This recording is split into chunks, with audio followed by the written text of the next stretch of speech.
Okay, it may be 50 outside, but I still think this is gonna make me sweat. Whew, okay. Let's get into February. I'm Katie, and this month is February, which means we're about to open envelope number 2 for our monthly crafting inspiration. Let's grab it off the wall, see what we have to look forward to this month. Okay, ready? This is my favorite part. Okay, 1, 2, 3. Oh, so satisfying. The next thing you're gonna wanna grab, of course, is your calendar if you're using one, and your journal, which you're noting all of your fun facts in so that we can reflect on them later. You may also want to grab January's envelope if you kept things around so that you can reflect on them. And if you didn't, don't worry, that's what your journal is for. So you can always look back at what you had there. So if you're playing along with me, grab all your items and I'll meet you right back here in just a minute.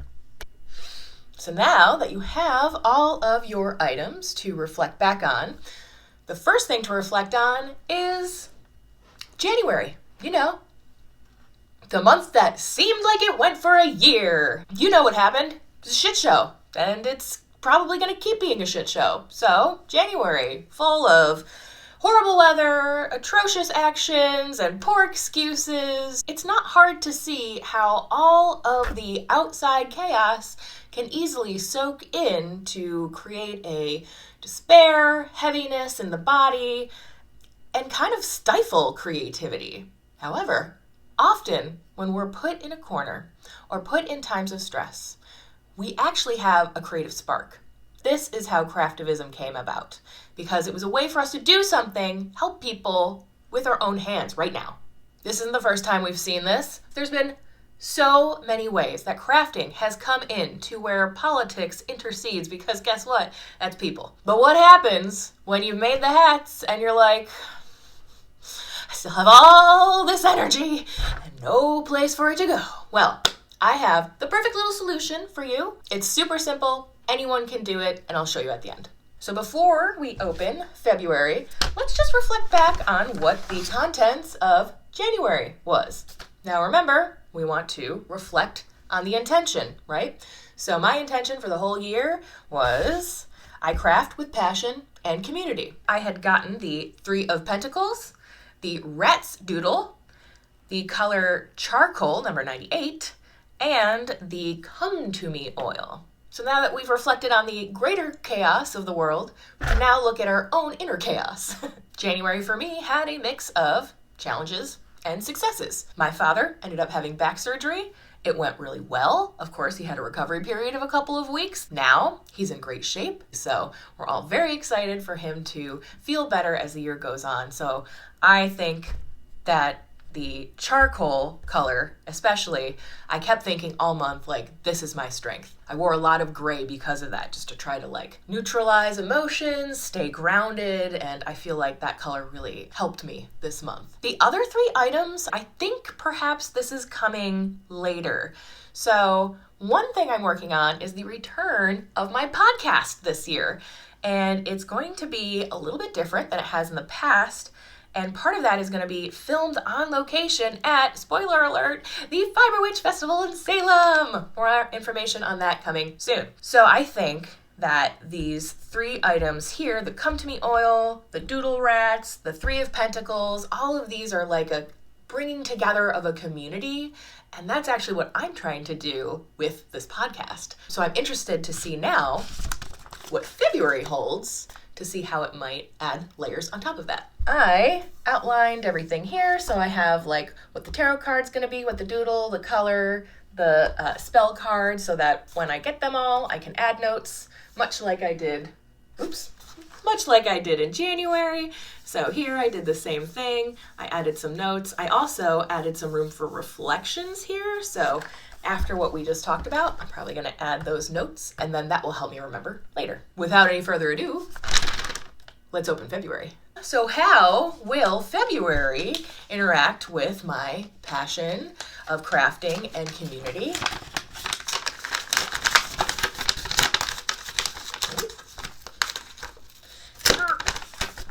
Not doing a good job. There we go. Okay. Here we go. So we'll pull each one first and then we'll reflect. So first of all, we have our tarot card, which is, the Four of Wands. And then for our doodle, we have, spellbound toads. They're so cute. The color is, another dark one. This is red velvet. Ooh, I mean, I guess that's appropriate for, February. And for our resistance colors, this also, by the way, is my Ship to Shore shawl. Since it's so huge and in this red poppy color from UU Yarns, it's like a ship. I mean, Ship to Shore, right, is the name of the pattern. It is my ship barging through the icebergs. The ice, right? Cutting through the ice. You see what I'm saying? Final card is Bridget, which is very interesting because in bulk was like 2 days ago. You watched me do all these. I did not intentionally put this one in here. A warming incense to invoke Bridget, a Celtic goddess of sacred wells, weaving, metalwork, poetry, healing arts, and crafts, whose flame is eternal. I love it when things just are so synchronistic. Synchronistic. If you're interested in making this, I'll go ahead and post a picture of it in the community post thing here on YouTube, so you can download it if you want. It's a good one. Now that we have our items, we take a moment to write them down without judgment in our journal. And if anything comes up while you do, make a note.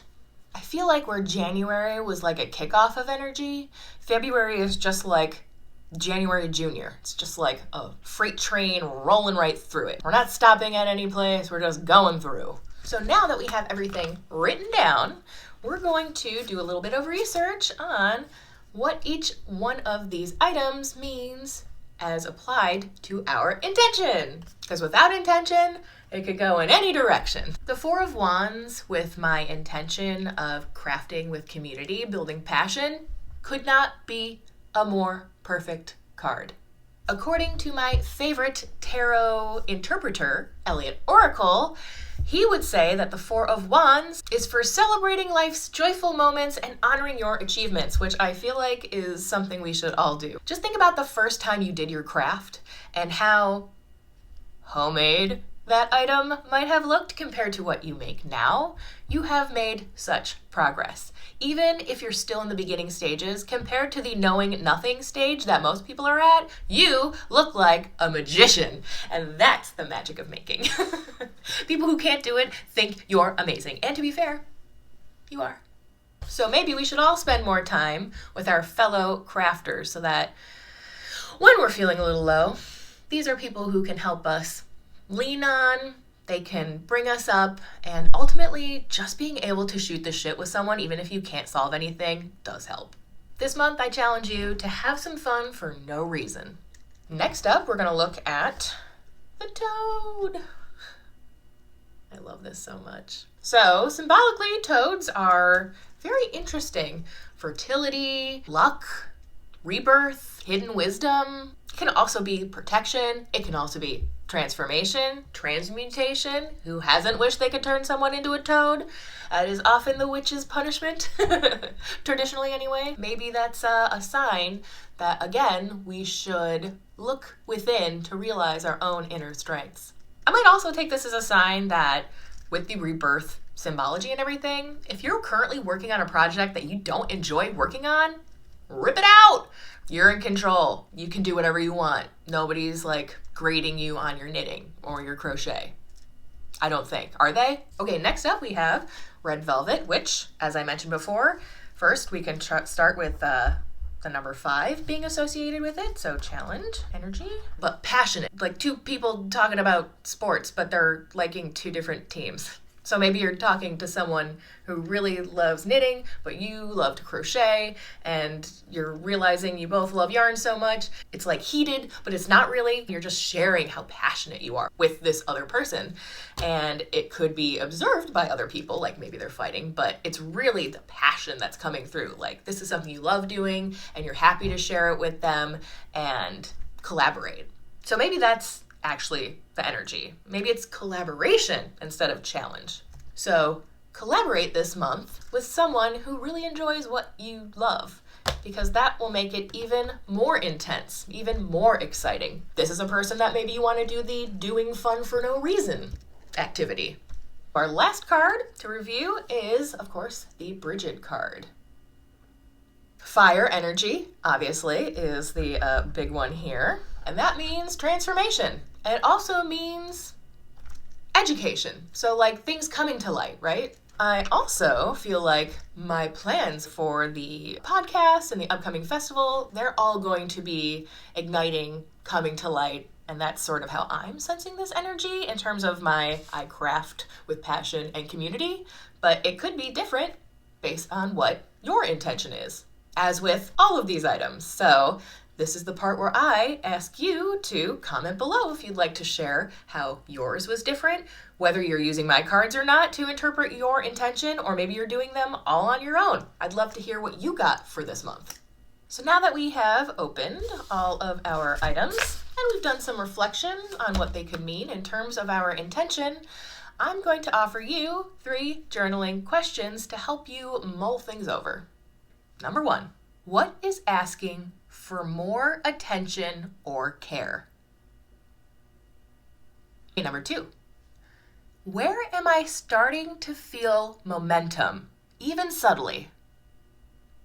And finally, how can I stay connected to my intention without forcing progress? The answers don't need to be big. They don't have to be answered at all, really. But if thinking about them has anything come up, those are great things to note. Even if they seem silly or insignificant at the time, you never know how those little things could make a lot of sense down the road, so it's worth noting. Before I leave you, like and subscribe if you haven't. The subscribing part really helps. I promised a little energy release spell that anyone can do, so here it is. All you need is a crochet hook and some yarn. It doesn't even matter if it's the same gauge or gauge appropriate. You could even add that as an extra layer of intention if you wanted a really big hook and really thin yarn for whatever the reason. Go for it. Use your imagination. There's no wrong answer. I first learned this from Opal Luna, the author of Fiber Magic, when she was on my podcast Knit a Spell, like way in the beginning, one of our first episodes, one of our first guests. So I'll link that down below if you're interested in watching it after this. In that episode, she told us about an item in her emergency spell kit, which, hello, emergency spell kit, I gotta make one still. 2 things in particular she had were yarn and a crochet hook. So again, it doesn't really matter what color you have. White and black can take the place for pretty much any color. I'm imagining you might have some red yarn on you though. So if that's the case, here's all it is. It's very powerful. Have your intention, your spell, what you want to release, what you want to put out into the world. This is a putting energy out, whether it's releasing or casting, it's the same idea. While we're making that chain, we're infusing every chain, every motion with the energy that we want to release or cast out into the world. This could be anything. This could be just trying to release like anger, resentment, hostility, and get it out of your system. Or it could be wishing someone well. I want this person to heal. It could be a blessing. Any energy that you want to put into here to release is what you will concentrate on. And so with whatever you have in mind, that's when you start the chain. And each chain adds more, takes from you, you're giving it to this, you're wishing, you're enchanting, concentrating on your intention. You could be singing, you could just be saying this in your head, you could just be feeling it really hard, concentrating. And it doesn't have to be long. However long you feel like is enough, like this.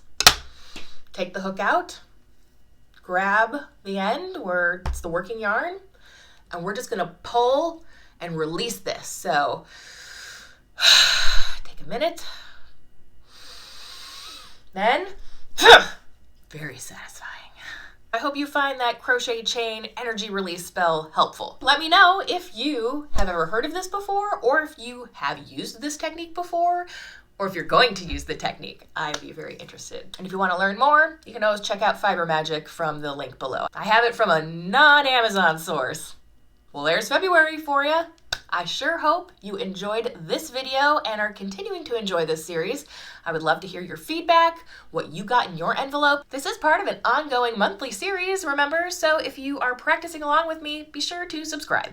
Thank you so much for watching, and I'll see you next month. Merry Make!